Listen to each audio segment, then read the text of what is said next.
Assalamualaikum warahmatullahi wabarakatuh. Jumpa lagi Sobat Budaya, masih bersama Isbat Ikatan Seni Betawi Tanabang. Kali ini kita akan membahas tentang pantun Tanjidor yang udah lama kita tidak menjumpainya. Bagaimana keseruannya? Yuk langsung aja kita cekidot.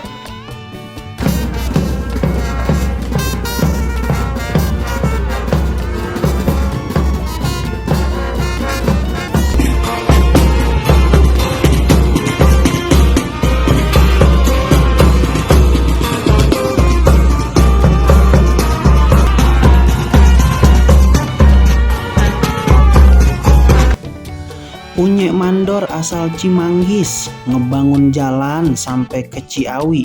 Sejarah Tanjidor berasal dari Portugis, abad 19 masuk ke Betawi. Celanek kendor banyak berserakan, celanek bahan beli di kota. Dahulu Tanjidor sering digunakan acara hajatan orang Jakarta.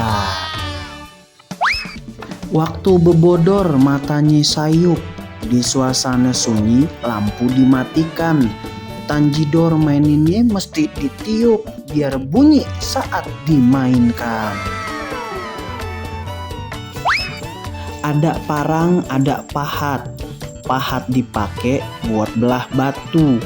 Kalau sekarang udah jarang terlihat, cuma bisa dilihat di acara tertentu. Punya toa kagak dianggap karena rusak parah ketimpe bata. Etnis Tionghoa masih sering tanggap main di pinggiran ibu kota. Karet kendor mau digunakan buat ikat pelite yang habis kecebur. Kalau Tanjidor sudah dimainkan, warga Jakarta jadi terhibur.